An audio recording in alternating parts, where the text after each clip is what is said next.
Now, there's an interesting consequence of the way we've defined conditional probability, and you can discover that simply by playing around with the algebra. So let's see if we can do that and uncover this interesting phenomenon. So remember, we defined the probability of A given B as the probability of A and B both occurring divided by the probability of B. That was our definition of conditional probability.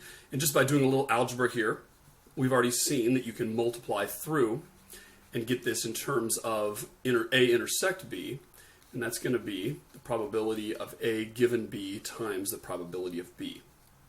Now, that's an interesting argument, and by the way, this kind of intuitively makes sense, right? Because that's saying, well, the probability that both A and B happen is the probability that B happens times the probability that A would happen if B did happen, right? So that's kind of an intuitive formula, I sort of think. Now, A and B were arbitrary symbols here, right? So we could just substitute different ones if we want. And in fact, I'm going to do it this way. I'm going to substitute A for B and B for A. Nothing wrong with that, because it's not like there's anything magic about the letters A or B that we've chosen. So that's also a true statement, right? Now, as we know, the intersection operator is commutative, which means that A intersection B is just the same thing as B intersection A. We've seen that. Therefore, this is the same as this. So the two left-hand sides of these two equations are actually the same, which means we can set the right-hand sides equal to each other. And we could say the probability of A given B times the probability of B is equal to the probability of B given A times the probability of A. Again, just a matter of algebra. And then if we rewrite this by dividing, what we'll see is this formula, and this is the one that turns out to be of interest today. The probability of A given B can be rewritten as the probability of B given A times the probability of A divided by the probability of B. Now, this may seem like just sort of a little algebra thing, not very interesting, but it turns out to be of great importance, and here's why. Oftentimes, this is what we're interested in. We know that B occurred, and we're interested in what that tells us about the probability that A also occurred. But it's hard for us to measure that probability directly. For many reasons, it may be difficult to get data on that. It's hard for us to find a bunch of times when B occurred and count how many times A also occurred in those B occurrences, for whatever reason. I'll give you a couple examples in a minute. But oftentimes, it turns out to be easier to compute this. Turns out that if we go through and we say, what's the probability of B given A? That's something we can get data for. And if we can manage to get an estimate for this and an estimate for this, then bada boom, we have an estimate for the probability of A given B in terms of these other quantities. And this thing goes by a name. It's called Bayes' rule, or sometimes Bayes' theorem. And this is the same Bayes as Bayesian reasoning is named after. He was really sort of the founding father of Bayes' reasoning. And this rule basically gives us a way to compute one conditional probability in terms of another. And let me give you an example of when that might come into play, right? So a lot of things today are dealing with data mining in various forms, and we're going to talk about that actually in the next segment when we talk about naive Bayes classifiers. But let me actually give you sort of a pre-example of that. So text mining is one form of data mining, which basically has to do with algorithms that work on text documents that people have written. And there's all kinds of applications in that sort of natural language processing arena in which we say, let's find some programmatic way, so we can just write a program that will sift through many textual documents looking for certain patterns and can see what that tells us about various things, including perhaps the authorship. So here's an example. You may remember from American history class that there's this famous set of papers that were written early in the founding of our country called the Federalist Papers. And those papers were jointly written by Alexander Hamilton, James Madison, and John Jay, three of our founding fathers. And the three of them, even though they had very different political views, especially later, one became, a staunch Federalist, and one became known as sort of one of the leaders of the Democratic Republican Party, which was kind of the antithesis of the Federalist Party in many ways. Nevertheless, those three collaborated and were arguing various things, including for the Constitution of our country. Now, here's an interesting thing.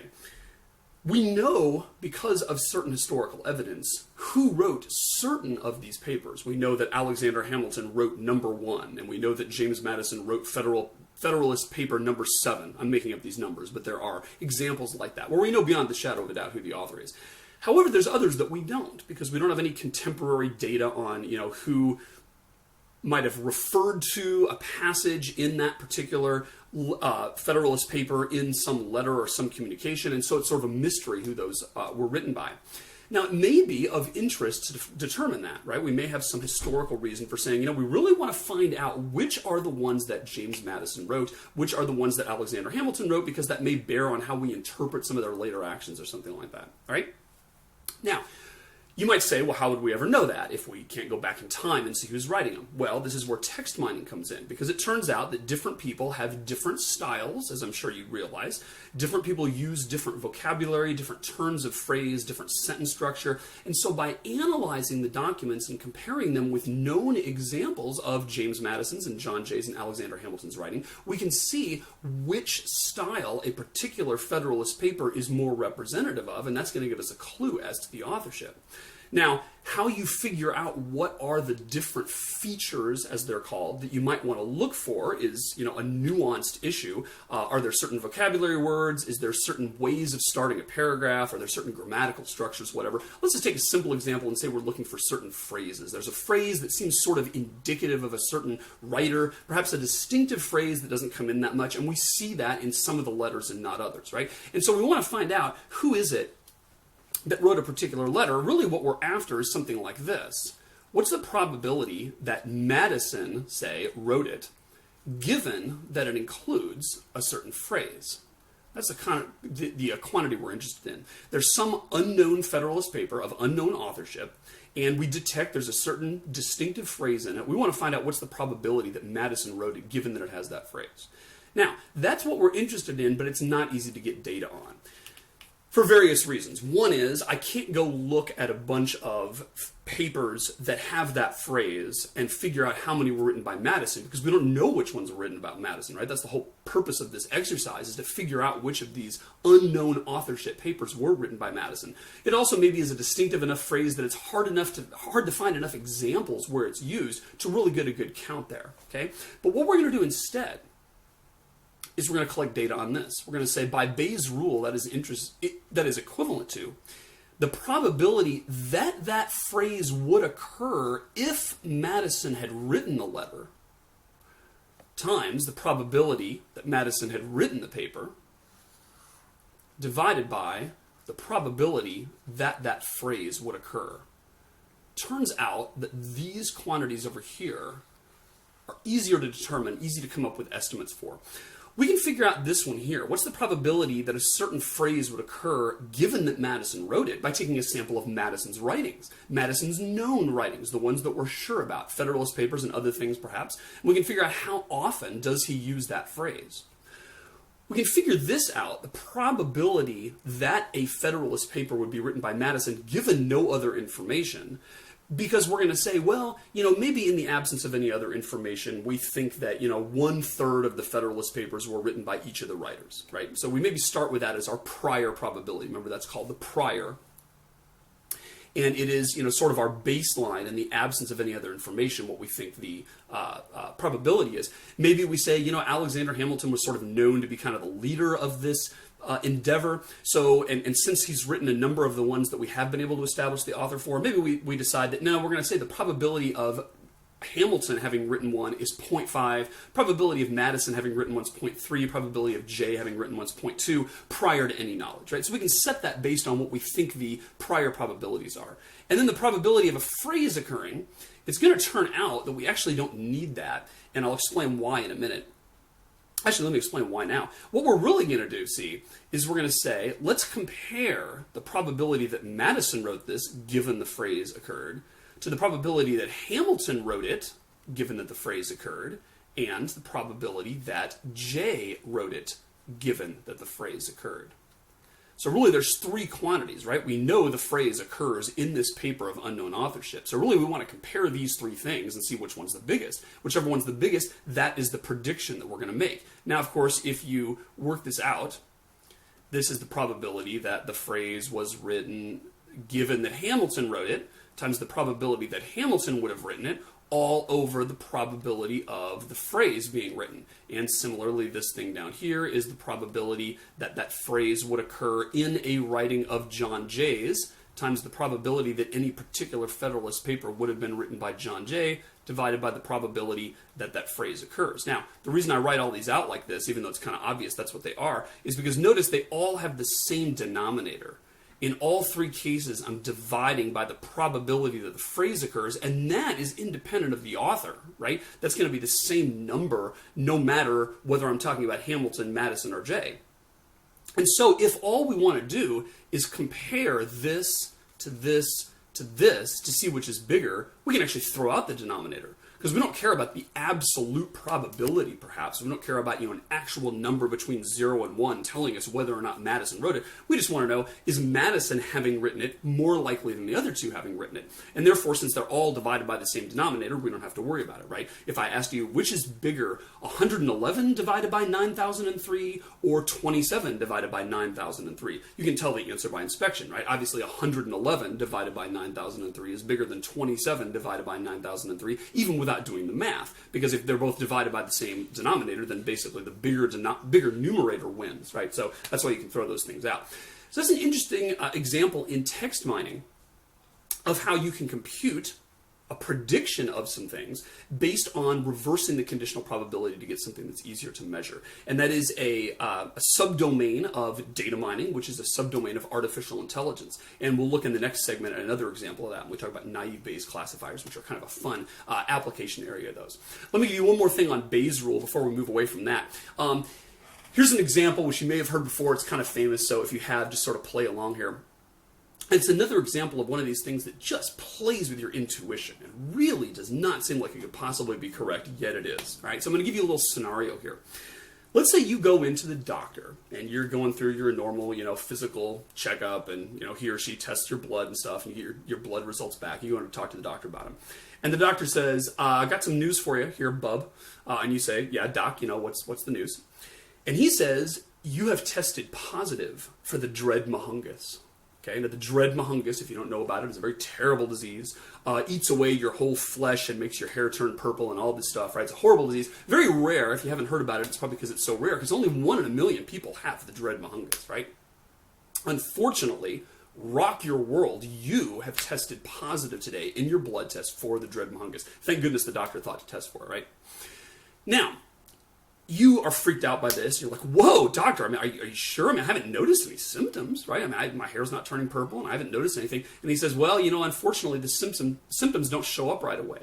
It takes some time for them to develop, and oftentimes, it lays dormant for, months or even years before it comes out and actually gives you some symptoms. So the fact that you don't show any symptoms today is no sign that you're in the clear. The test showed up positive, and that's really what it is." And so you're like, "Doc, give me some good news. Are you sure it's an accurate test? Is there any reason it could be wrong?" He's like, "Well, the test does make mistakes, but it is a 99% accurate test."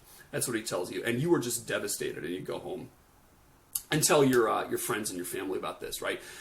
Now, here's the question. The question is, how worried should you be about this? And I'm asking that question not in any metaphysical sense, right? I'm not saying, what does the body really matter compared to the soul, which is eternal? I'm not asking a question like that, right? I'm saying purely in terms of your body and whether or not you have the dread mahungus. Should you be worried about this result? And if you ask people this, almost all of them say, absolutely, you should be devastatedly worried about this result, right? Now, I'm going to rock your world by telling you that actually you shouldn't be worried at all. And it turns out that the odds of you having this disease are fantastically small, even though you tested positive. And that is such a counterintuitive statement. So we're going to work through the math here. Lest this seem like a contrived example, though, or not very real, let me just give you a personal case. This sort of happened to me. The dread mahungus, of course, is fictional, but I was tested positive about a decade ago for celiac disease. It's a disease of the stomach where basically you are allergic to wheat gluten, right? And there's worse things to get diagnosed with. I'm not, trying to make it totally overblown, but celiac disease is no walk in the park, and it actually involves, a big lifestyle change, because you essentially have to eliminate all wheat products from your diet, period. Because if you have even a trace, the villi in your stomach will start to flatten, and you'll start not to get nutrients. It's kind of bad, right? So I tested positive for this thing, and I went and talked to the doctor about it, and the doctor said, well, we're going to run a different test. We're going to go and biopsy your stomach, basically, to find out if your villi are flattened, right? Now, here's the thing. He didn't seem very worried about it, and that pissed me off at first. I'm like, geez, doctor, you don't seem like you're real torn up about this, and I just got some really bad news. And he's like, well, we'll do this other test and I'll figure it out. And I went home kind of mad at the doctor, thinking, well, geez, this guy has really zero bedside manner or whatever if he doesn't even seem concerned about me having celiac disease. Turns out he was right not to be worried, and you can see that by an application of Bayes' law. Now, let's see how Bayes' law comes into play here, right? What we're really interested in finding out is, what's the probability that I have the disease given that I tested positive for it? So we're going to find some events. D is actually having the disease, the dread mongus. And T is the event that my test comes out positive. And we know that that's not always an accurate test. It's only 99% positive, or 99% accurate, and that's going to turn out to be the kicker to this thing. Now, probability of D given T. That is a quantity really, really hard to get. It'd be nice if we could go out and find a bunch of people who tested positive and find out how many got the disease, right? Then we could get an estimate of this. But of course we can't do that because that's privileged information, right? That's private, protected under HIPAA. We can't find out who's tested positive for the disease. That's not something we can get. But by Bayes' rule, we can convert this into an alternate formula. We can say, remember, that's equal to the probability that you would test positive given that you have the disease times the probability that you would have the disease, all over the probability that you would test positive. Now, turns out these are easier things to get. Let's talk about this bottom one for a second. That turns out to be the trickiest, so let's get that out of the way. What is the probability that you would test positive? Well, what we're going to do is use the law of total probability. Remember, the law of total probability allows us to partition on some sets here. We can say, well, there's two ways to test positive. I can either test positive given that I have the disease, times the probability that I have the disease, or I could test positive given that I don't have the disease, times the probability that I don't have the disease. Two different ways to produce a positive result. On the left-hand side, I got the dread mongus, and that's why my test showed that I did. On the right-hand side, I don't have the dread mongus, but the test screwed up. Now, let's compute this. What is the probability of T given D? If I have the disease, what's the probability that I test positive for it? Well, if I've got a 99% accurate test, that's going to be 0.99. Let's multiply that by the probability that I have the disease, the prior. What is that? Well, as I mentioned, it's a really rare disease. It's only a 1 in a million chance that you actually got it, right? 1 in a million people actually have the disease. If they do have it, then there's a 99% chance their test will turn up positive correctly. Now let's add this over here. What's the probability I test positive given that I don't have the disease? That's going to be 0.01, right? Because the test is 99% accurate. And so if I don't have the disease, I ought to test not positive, but there's a 0.01 chance the test will screw up and give me a positive result anyway. And then what's the probability that I don't have the disease? It's going to be 999,999 over a million, because that's what fraction of the population doesn't have the dread mongus. Now, if you multiply all this out, you'll get a number. But let me just note here that this left-hand part of it,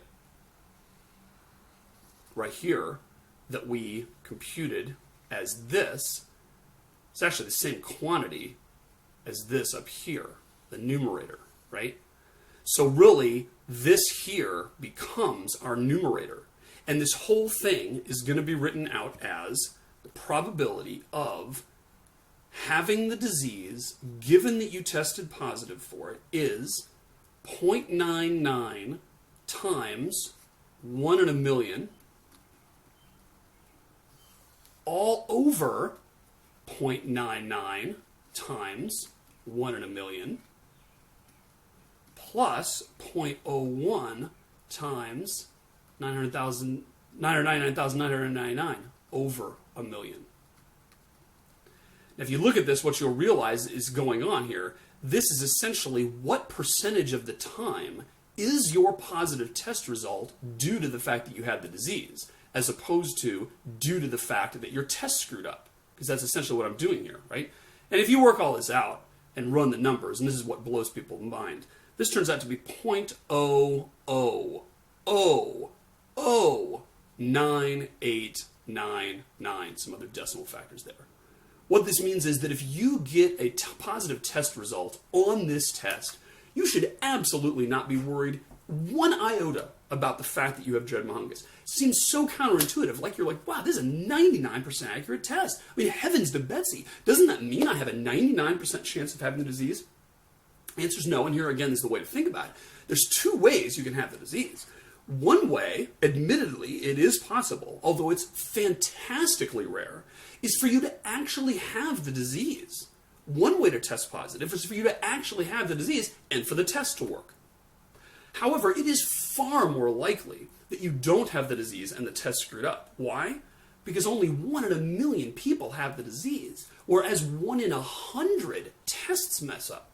So if I say only 1 out of 100 times does the test mess up, at first glance that sounds like a really good test, right? That sounds like it's not very often, but believe me, 1 in 100 happens a lot more than 1 in a million. And so if you compare those two quantities, it just turns out that you're going to be okay. So an example of how mathematical reasoning and computing a probability doesn't always align with our intuition, because it's easier for us to get tricked about some of these things.